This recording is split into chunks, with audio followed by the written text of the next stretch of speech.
नमस्कार, कंज्यूमर अड्डा में आपका स्वागत है। मैं हूं मनोज श्रीवास्तव और आज हम बात करेंगे आईफोन 14 की और दूसरे गैजेट्स की जो एप्पल ने लॉन्च की अपने सालाना इवेंट में। 2 साल के बाद एप्पल ने हाइब्रिड मोड में ये इवेंट किया, यानी सामने से भी और ऑनलाइन भी।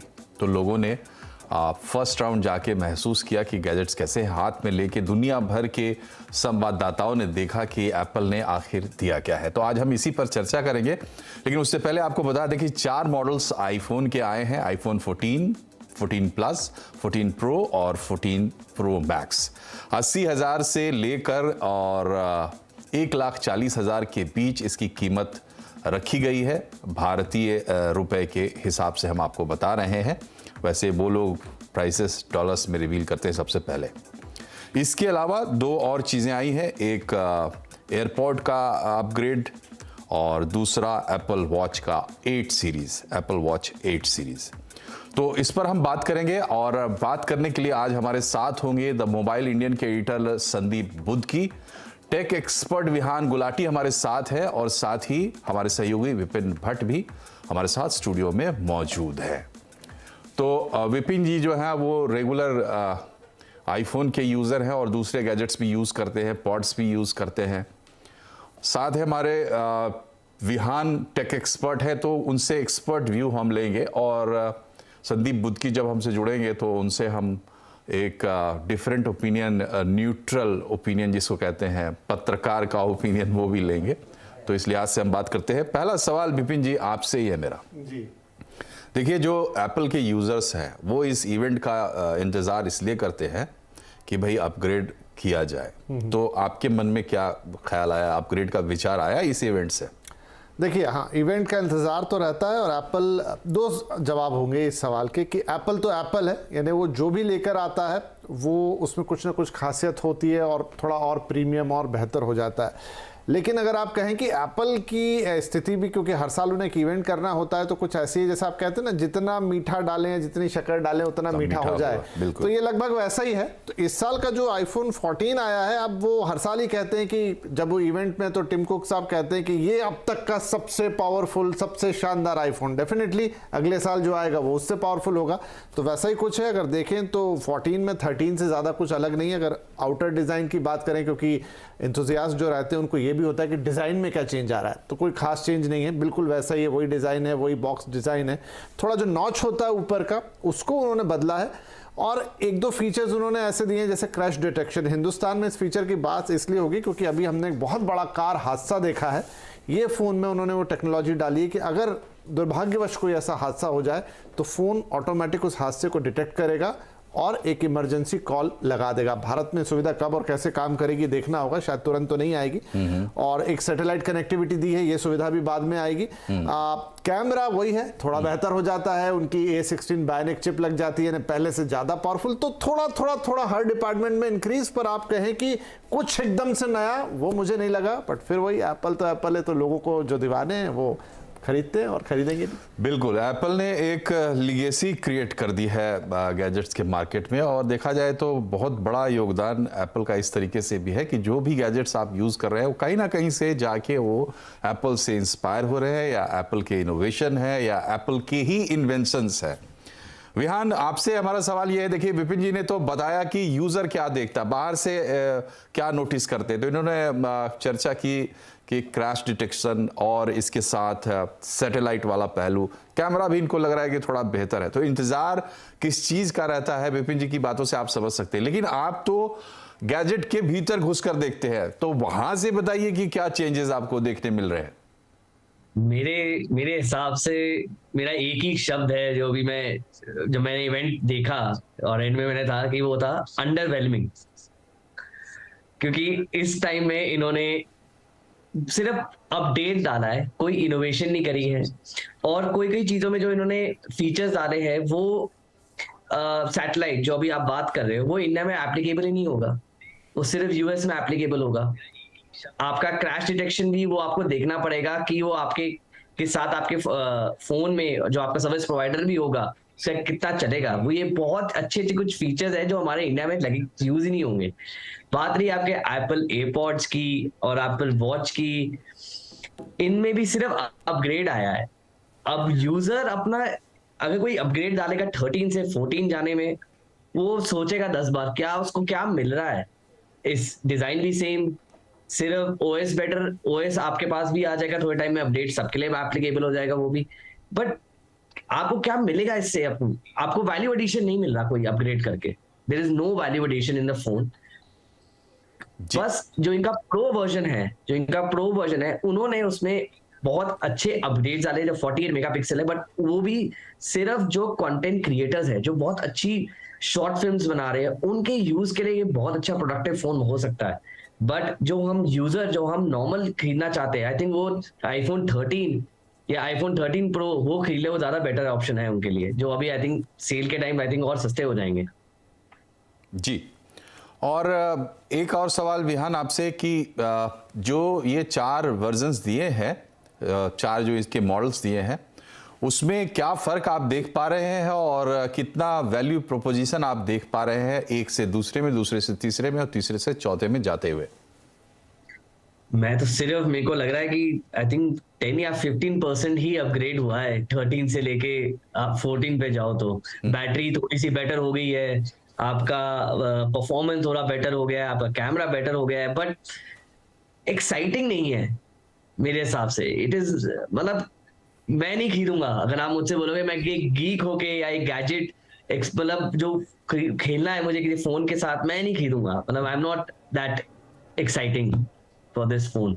जी, इन्होंने डिसकंटिन्यू भी कर दिया, आईफोन 13 मिनी डिसकंटिन्यू कर दिए हैं। ये बहुत अच्छा है। जो इनके सेल जो उनको लग रहा होगा कि ये लोग ये यहाँ पे नहीं खरीदे, तो उनको इन्होंने डिसकंटिन्यू ही कर दिया। They are just focusing 4 phone पे, और उन्होंने हर एक कस्टमर के यूज केस और नीड के हिसाब से उन्होंने अपने फोन डाले हैं। जिसको कोई प्रॉब्लम लग रही होगी तब वो शायद अपग्रेड करेगा, या फिर कोई बहुत पुराना आईफोन 10 यूजर होगा या फिर आईफोन 11 वाला यूजर वो शायद अब करेगा, वरना वो क्या करेगा उसी प्राइस में, क्या उसे आईफोन 13 या 13 प्रो में बेटर स्पेसिफिकेशन स्पेस मिल रही है तो वो लेगा वो बेटर। क्योंकि अल्टीमेटली आप अगर 1 लाख रुपए का 1.5 लाख रुपए का कोई भी फोन लेते हो तो आपको एक स्पेस जितनी मिलेगी, क्या पता कि उसको 13 प्रो में ज्यादा अच्छे स्पेसिफिकेशन मिल जाए। आई थिंक इसमें और संदीप जी बताएंगे। जी, इंटरेस्टिंग चीज ये है, जो एक छोटी सी खबर गुलगुल घूम रही है कि सैमसंग ने एक चुटकी ली है इस पूरे इवेंट पे, और सैमसंग ने अपने हैंडल से ट्वीट किया, नाम नहीं लिखा उन्होंने, और उसका हिंदी रूपांतरण है कि जब फोल्ड हो तो बता देना। मतलब वो कह रहा है कि भाई अब इनोवेशन तो यहां तक पहुंच गए कि आपके फोल्डेबल फोन आने लगे, तो उन्होंने कहा फोल्ड हो तब बता देना। तो एक तरीके की चुटकी माना जा रहा है और सोशल मीडिया में इस पर काफी चर्चे हैं। तो अब तो असली सैमसंग और एप्पल में राइवलरी होगी अच्छी, मुझे लग रहा है। और लोग जब तक खरीदने जाएंगे ना तब तक लोग डिजाइन भी सेम, मतलब कुछ लोग देखेंगे कि अब मेरे को सैमसंग की तरफ जाना है। सैमसंग को एक अच्छा अट्रैक्शन पॉइंट मिल गया कस्टमर को देने के लिए। जी, तो एप्पल के थिंक टैंक में मेरा ख्याल है विचार शुरू हो गया होगा, जिस तरीके से प्रतिक्रिया आ रही है कल रात से ही, और बाकी लोगों को भी मैंने देखा, विपिन जी भी बहुत उत्साहित नज़र नहीं आ रहे हैं, एप्पल गीक हैं, और विहान टेक एक्सपर्ट ये भी बहुत उत्साहित नहीं है। संदीप जी ये बताइए, ये जो कंपनी है, ये कंपनी कहती है थिंक डिफरेंट, और कहती है कि आप इंतज़ार करो हमारे प्रोडक्ट का, हम जो लेके आएंगे वो कोई लेके नहीं आएगा। हर साल इवेंट करते हैं, क्या ये थोड़ा फ्रीक्वेंसी इनको थोड़ी कम करनी पड़ेगी? अब हर साल आप उस तरीके से लोगों को सेटिस्फाई नहीं कर सकते। इस साल आपके हाथ क्या लगा?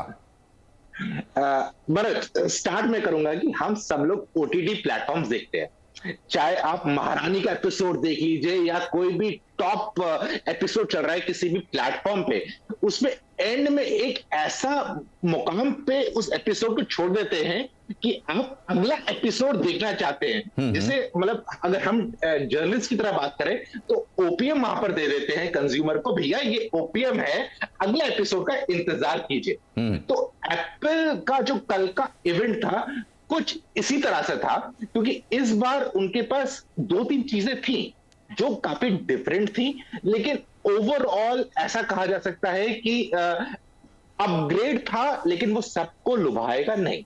फॉर एग्जाम्पल आईफोन 13 के अगर आप यूजर हैं तो मेरा ये सजेशन रहेगा कि आईफोन 14 पे आपको जाने की जरूरत नहीं है, क्योंकि जो आपके पास फीचर्स हैं वो काफी अच्छे हैं और अपडेट्स में आपको मिल जाएगी।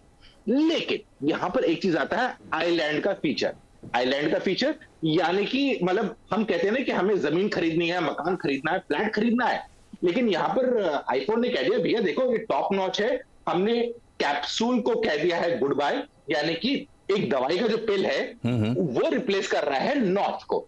अब ये नॉच भाई साहब हैं जो आईपीएल की शेप में आ रहे हैं, ये आपको मल्टीपल फंक्शनैलिटी दे रहे हैं कि वहां पर आपको जो नोटिफिकेशंस होगी, आप म्यूजिक देख रहे हैं, कोई भी अपडेट आ रहा है, आप इसको नए अंदाज में देख सकते हैं। ये एंड्रॉइड ने अभी तक ट्राई नहीं किया, किसी भी एंड्रॉइड ओईएम ने नॉच को ऑप्टिमाइज करने की कोशिश नहीं की, इनने ऑप्टिमाइज कर दिया है।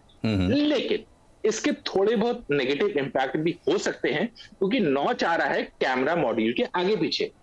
अब वहां पर प्रॉब्लम यह है कि बार बार आप उंगली टच करेंगे, फिंगरप्रिंट्स आएंगे, अगर डस्ट पड़ी हुई है तो स्क्रैच भी आ सकता है, तो उससे आपके फोटोग्राफ्स भी खराब हो सकते हैं। सेल्फी वाले बहुत सारे हमारे व्यूअर्स भी ऐसे होंगे, सेल्फी के दीवाने हैं, कि जहां मौका मिला सेल्फी लेने में चूकते नहीं है। क्यों? क्योंकि मेमोरीज कलेक्ट करनी है भाई, तो अब सेल्फी अच्छी नहीं आए तो क्या होगा। एक पॉइंट वो है। दूसरा ये है कि अगर डस्ट वहां पर होगी, बार बार आप स्वाइप करेंगे तो आप डिस्प्ले को खराब कर सकते हैं। ओके। दूसरा पॉइंट आता है जो उन्होंने इंटरेस्टिंग इनोवेशन प्रेजेंट की है, बाय द वे, उस इनोवेशन के बारे में एप्पल का कहना यह है कि हम उम्मीद करते हैं कि आने वाले वक्त में या कभी भी हमारा एप्पल यूजर होगा वो फीचर कभी यूज ना करे, वो है सैटेलाइट कम्युनिकेशन। यानी कि आप किसी भी ऐसी जगह पे फंस गए हैं, कोई प्रॉब्लम आ गई है कि जहां से आपको कोई सहायता की जरूरत है, तो वो एप्पल आपके बिहाफ पे रिसर्च जो भी एजेंसीज है, सपोर्ट एजेंसीज जी, वो दोनों फीचर्स तो चर्चा में है। जो क्रैश डिटेक्शन की बात तो यहाँ विपिन जी ने भी की, एक यूजर के तौर पर हम इनका व्यू ले रहे हैं।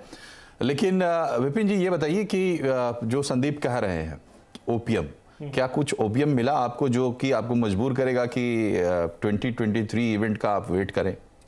अब देखिए, मैंने कहा ना आपको कि एप्पल एक ऐसा इकोसिस्टम है, या आप कह लीजिए कि एक ऐसी चीज़ है जो अपने मैक्सिमम पर है। मतलब अगर आप क्वालिटी की बात करें, अगर आप चीज़ों की बात करें, तो इसीलिए तो पूरी दुनिया एप्पल की दीवानी इसलिए है, या मेजॉरिटी में लोग उसे पसंद करते हैं, क्योंकि वो जो बना रहे हैं वो टॉप नॉच है, उसका कोई पैरेलल नहीं है। ठीक है, सैमसंग है या दूसरी बहुत बड़ी बड़ी कंपनियां और भी हैं, लेकिन फिर भी इन्होंने जिस इकोसिस्टम में अपने आप को, चाहे वो उनकी वॉच हो, चाहे उनके वो ईयरबड्स हो, चाहे उनका फ़ोन हो, चाहे लैपटॉप हो, आईपैड्स हो, और जो फिर उनका अपना खुद का सॉफ्टवेयर, तो उसमें तो देखिए कोई शक की बात नहीं है कि आपको लगता है कि यार आगे कुछ आएगा। मैं अगर आप पूछे तो हाँ, मेरी इच्छा हमेशा रहेगी कि मैं अपना अगला फ़ोन भी आईफोन ही रहूं, लेकिन जब विद इन द आईफोन बात करते हैं तो वो इंथुजियाज्म मेरे अंदर थोड़ा सा कम आया कि हाँ कुछ हो सकता था बढ़िया, शायद वो नहीं आया, अब अगले में आएगा तब देखेंगे। मतलब इस साल तो शायद मन में विचार ना आए कि अपना आईफोन बदला जाए।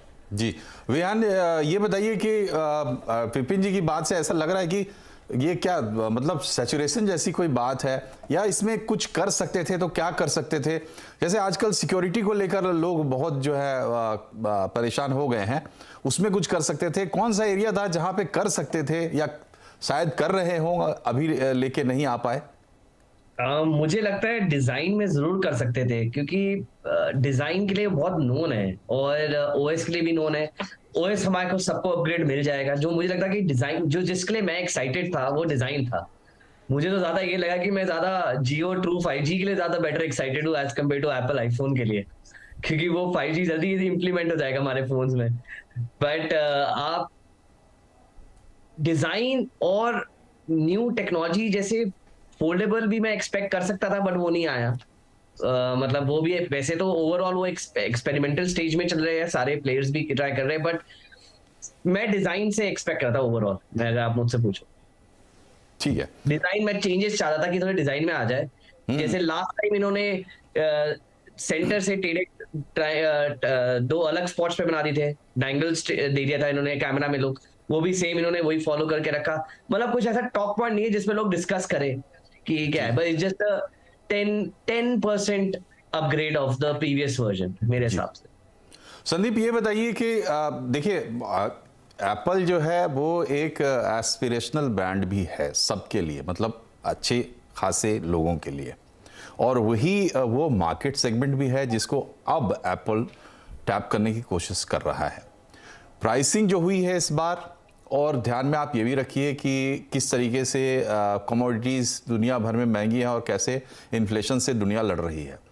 उस बीच में ये प्राइस पॉइंट आपको कैसा लगता है, और क्या एप्पल की स्ट्रैटेजी अब ये हो रही है कि वो ज़्यादा लोगों तक पहुंचे, वो इसमें रिफ्लेक्ट हो रही है इस बार के इवेंट में? मतलब आपको याद होगा एक मारुति का एड आया था बहुत टाइम पहले जिसे कहती है जिसका टैगलाइन था कितना देती है, माइलेज की बात हो रही थी। अगर एप्पल के इवेंट से बात करें कि जो प्रोडक्ट लॉन्च किया है, आईफोन 14 की बात कर ले, आईफोन 14 प्रो की बात नहीं करें, बाकी किसी उसके मॉडल की मैक्स की बात ना करें, 14 ये वही देता है जो आईफोन का 13 प्रो आपको दे रहा था अगले साल में। प्राइस कंपेरेबल मतलब कि उससे थोड़ा कम है, आईफोन 13 के प्राइस से मिलता जुलता क्या, एग्जैक्टली प्राइस सेम ही, ऑलमोस्ट सेम प्राइस है। सो प्राइस के मामले में उन लोग ने एकदम सेम नब्स पकड़ ली है कि भैया ये प्राइस है, हमें इस पे देना है, लेकिन वैल्यू एड आईफोन 14 में मेरे को नजर नहीं आ रहा है। लेकिन अगर कंज्यूमर आईफोन 14 से थोड़ा सा ऊपर बढ़े, एक जो फीचर्स हैं विच आर डिफरेंशिएटिंग, और आने वाले वक्त में आप उसको एंड्रॉइड इकोसिस्टम में बाकी जो ओईएम्स हैं देखेंगे कि उसका कुछ ना कुछ मिली जुली सरकार बना के आपके सामने पेश कर देंगे। सो आईफोन 14 मेरे हिसाब से प्राइस वाइज तो ठीक दे दिया है, जो है 13 का दिया था उससे मैच करते हुए दिया है, लेकिन उसके आगे के मॉडल में कंज्यूमर सोचेगा कि फायदा क्या है और क्या मैं एक साल और रुक जाऊं। तो मुझे लगता है कि बहुत सारे कंज्यूमर्स अभी रुकेंगे, विपिन की तरह। विपिन जो एक आईफोन यूजर काफी टाइम से हैं और बेबाक राय रखते हैं आईफोन के बारे में कि ये चीज मेरे समझ में नहीं आई। यहां पर विपिन एज ए एंकर नहीं बोल रहे हैं, मुझे समझ में नहीं आई, विपिन एज ए कंज्यूमर बोल रहे हैं, और कंज्यूमर कोई भी हो सकता है, और विपिन की राय बहुत सारी मेजॉरिटी लोगों की राय के साथ मिलती जुलती है। जी, और कंज्यूमर इज किंग, यही मान के हम ये प्रोग्राम करते हैं। और थोड़ी देर में अब पीसीआर से इंस्ट्रक्शन आएगा ब्रेक के लिए, तो ब्रेक पर जाने से पहले विपिन जी, मैं समझता हूँ कि टीज कर दिया जाए एयरपोर्ट्स को और वॉच को भी। तो वहाँ पर आपको निराशा हाथ लगी या वहाँ कुछ दिखाई दिया? देखिए, वॉच में उन्होंने बहुत बड़ा सा लीप ले लिया है कि एक तो उन्होंने सीरीज 8 निकाली, तो चलिए उसमें उन्होंने थोड़ी बहुत चीज़ें, वहाँ पे भी लगभग यही फ़ोन वाली कहानी कि छोटे छोटे अपग्रेड्स डाल दिए हैं। अल्ट्रा जो ज़रूर उन्होंने निकाली वो एकदम आउटराइटली अलग है, लेकिन उसकी कीमत भी, मतलब जहाँ से आईफोन स्टार्ट होता है उतने पैसे आपको वॉच के लिए देने या उससे भी ज़्यादा पैसे देने हैं, तो फिर वो सेगमेंट इतना डिफरेंट हो जाता है कि आप 90,000 रुपये घड़ी के लिए देंगे तो क्या देना चाहेंगे। अब बाकी ऐसी जो कि उनका सस्ता वाला वर्जन है, आई थिंक वो रहेगा। काफ़ी लोग जब से ऐसी मॉडल आया उसे खरीदना चाह रहे हैं। छोटे छोटे अपग्रेड है, और जहाँ तक उनके ईयरफोन्स का सवाल है तो उनमें भी हल्का सा ही अपग्रेड है, ऐसा कुछ नया खास बहुत एक्साइटिंग नहीं नज़र आया। जी, तो यहाँ एक छोटे से ब्रेक के लिए रुकना होगा, मेरे कान में आवाज़ आ गई है। तो जब ब्रेक से हम वापस लौटेंगे तो पॉड्स पर और वॉच पर कमेंट लेंगे अपने एक्सपर्ट्स के साथ ही। एक बात और है कि अब ये गैजेट्स जो है, ख़ास करके एप्पल के जो गैजेट्स हैं वो बहुत टिकाऊ भी होते हैं। तो अब एप्पल तुरंत इनोवेट नहीं कर पा रहा है, क्या हमें लंबे समय तक इस्तेमाल करना चाहिए? हमें भी सोचना चाहिए कि इतनी जल्दी अपग्रेड करना बहुत अच्छा आइडिया नहीं है। इस पर भी बात करेंगे छोटे से ब्रेक के बाद।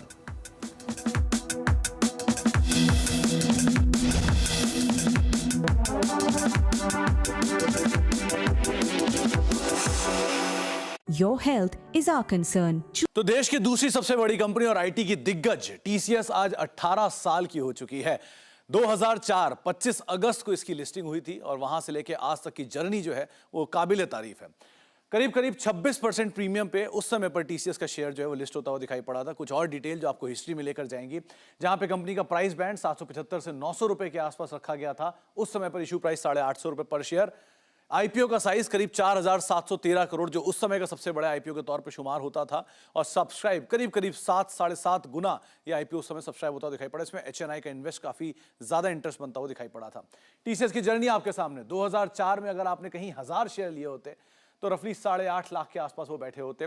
2006 तक आते आते 2000 शेयर 1:1 बोनस के बाद, 2009 तक आते आते 1:1 बोनस के बाद 4000 शेयर, और 2018 तक आते आते करीब 8000 शेयर आपके पास होते, जिनकी आज के दाम पर अगर कीमत आप इवैल्यूएट करेंगे तो करीब करीब 2.6 करोड़ के आसपास बैठती है। प्लस हम सब जानते हैं कि टीसीएस किस तरह से बेहतरीन डिविडेंड देने में शुमार है, तो एक अच्छी वेल्थ क्रिएशन जर्नी आपने टीसीएस की देखी। टीसीएस इंपॉर्टेंट क्यों है? देश की सबसे बड़ी आईटी कंपनी, सबसे पहला और सबसे क्रूशियल पॉइंट, ये अपने बड़े नेक्स्ट पीयर से भी कहीं ज्यादा बड़ी है। ये देश की दूसरी सबसे ज्यादा मुनाफा देने वाली कंपनी है, जहां पर रिलायंस पहली है और उसके बाद अगर कोई नाम शुमार है तो वो टीसीएस का आता है। निफ्टी 50 के कुल मुनाफे का करीब 10% हिस्सा अकेला टीसीएस लेकर आता है, और इसके अलावा कुछ और इंपॉर्टेंट फैक्ट्स में करीब करीब 5.25 लाख कर्मचारी अकेले टीसीएस के अंदर कार्यरत हैं। तो इस तरह के एक बड़े स्केल के साथ ये कंपनी कामकाज कर रही है। टीसीएस का साइज इस तरह भी आप समझिए कि देश की दूसरी सबसे बड़ी आईटी कंपनी इन्फोसिस, विप्रो, एचसीएल टेक और टेक महिंद्रा, यानी कि निफ्टी की 4 आईटी कंपनी को अगर आप जोड़ देंगे तो अकेला टीसीएस की बराबर मार्केट कैप पहुंचता है, या उसके आसपास ही कहीं आता हुआ ये मार्केट कैप दिखाई पड़ता है। तो टीसीएस का साइज इस तरह से अंदाजा लगाइए। और लास्टली, इस ग्रुप के लिए कितनी इंपॉर्टेंट है टीसीएस? ग्रुप की कुल मार्केट कैप का करीब करीब 55% हिस्सा अकेला टीसीएस से आता है। ग्रुप के कुल मुनाफे का करीब 50% हिस्सा अकेला टीसीएस से आता है।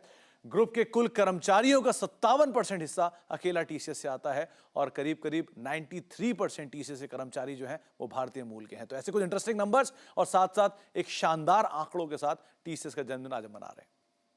मेरे प्यारे देशवासियों, आजादी को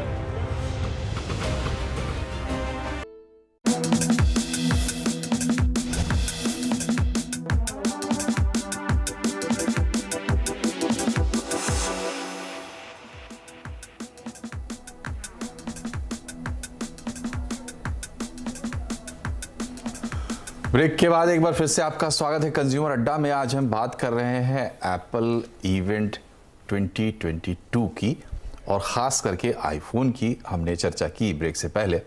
अब बाकी दोनों चीज़ों की चर्चा कर लेते हैं, क्योंकि एप्पल ने भी इस बार इन्हीं 3 चीज़ों पर कंसंट्रेट किया, बाहर कहीं गए नहीं। विहान, पॉड्स में और वॉच में, चूँकि समय कम होता है इसलिए दोनों को एक साथ आपके सामने में रख रहा हूँ, क्या कमेंट्स हैं आपके? अगेन बहुत कम अपग्रेड है। आपके पॉड्स पे भी इन्होंने सिर्फ 10% डाला है कि आपके स्पेशल ऑडियो 2x कर दिया है, नॉइस कैंसलेशन 2x कर दी है, बट उसका इतना यूसेज नहीं है। मैं एज ए यूजर इतना मैं यूज नहीं करता नॉइस कैंसलेशन। स्पेशल ऑडियो के भी बहुत सारे फीचर्स है जो आप अभी कोई भी आप प्लेयर यूज करते हो, एप्पल म्यूजिक यूज करते हो, स्पॉटिफाई यूज करते हो, उसके अंदर बहुत सारे है कि जब उन्हीं गानों में स्पेशल ऑडियो फीचर्स अवेलेबल है। तो इतना मेरे लिए एक्साइटिंग नहीं रहा है एयरपॉड्स के लिए। बैटरी लाइफ बेटर हो गई है, आप साथ में उसको चार्ज कर सकते हो अपने एप्पल वॉच के साथ, बट क्या ये जरूरत है उस चीज की कि एप्पल वॉच के साथ भी चार्ज करें जब आपको पता है कि वो वायरलेस चार्ज हो ही रहा है, या फिर आपके चार्जर के साथ है। उन्होंने बस एक एडिशनल चीज 1-2 चीजें ऐड कर दी जिससे लोग कस्टमर ऐड जाए, या फिर कोई अपग्रेड करे। या एक और चीज है, जिसने फर्स्ट एयरपॉड खरीदा हो या फिर उसका प्रो एक और वर्जन लिया हुआ हो एप्पल एयरपॉड्स के, उनके लिए एक अपग्रेड जरूर हो सकता है, बट स्टिल एयरपॉड प्रो जो पहले वाला था वो मैं वो वाला उसका यूजर हूँ। वॉच की बात रही, अल्ट्रा इनका एक हीरो प्रोडक्ट है, बट उसकी भी एक लिमिटेड ऑडियंस है जो रनिंग करते हैं, जो मैराथन रनर्स है, जो एडवेंचर्स में है, जो स्कूबा डाइविंग में है, जो इसको यूज कर सके, वो उनके लिए बनी है। वरना हमारे यंग नॉर्मल यूजर के लिए जो सिर्फ हमारे को बेसिक चीजें करनी है तो उसके लिए ऐसी है हमारे पास, but ultra is meant for very specific audience, not for all. जी, जिनको सिर्फ यूज है वो ये आई थिंक खरीद सकते हैं, जो रनर्स है उनके लिए बहुत अच्छी ये डिवाइस है। ठीक है संदीप जी, आपके लिए मेरा सवाल ये है कि बेसिक सवाल ये है कि क्या कंज्यूमर्स के लिए एक बड़ा मैसेज है? ये एप्पल लीडर है और हम देख रहे हैं कि एप्पल साल में एक इवेंट करता है, बाकी कंपनियां हर हफ्ते मॉडल लेके आ जाती हैं। हम ये सोचते हैं कि क्या हमारा फ़ोन बेकार हो गया, मतलब कम से कम सप्ताह में 3 बार सोचते हैं कि क्या हमें फ़ोन बदलना चाहिए, क्या कोई ऐसी चीज़ आ गई है जो हम अपना लें तो और बेहतर हो जाएगा। तो एक जो पूरा जो कंज्यूमर का माइंडसेट है उस पर असर पड़ना चाहिए पूरे सिनेरियो में, चूंकि ये लीडर कंपनी है तो इसके जो स्टेप्स हैं, एक्टिविटीज़ हैं, उससे कुछ ना कुछ तो ड्रॉ करना चाहिए कंज्यूमर के लिए। सबसे पहला सवाल हम सब के लिए एक सवाल है जो मैं हम सब पैनलिस्ट से पूछा जाता हूं, एज ए इंडियन, यानी कि एक भारतवासी होते हुए जो हमारी बाइंग कैपेबिलिटीज है, जो हम सामान खरीदते हैं, एक चीज तो हम सब मानेंगे, हम हर एक सामान को ठोक पीट के लेते हैं, चाहे वो 10 रुपए का सामान होगा, चाहे बर्तन साफ करने वाला झुंझुना होगा, या फिर आप एयर फ्रायर लीजिए, माइक्रोवेव लीजिए, ठोक पीट के लेते हैं। जब तक हमारे सवालों का जवाब ना मिले हम पैसा नहीं डालेंगे। हमारे पास बाइंग कैपेबिलिटी है।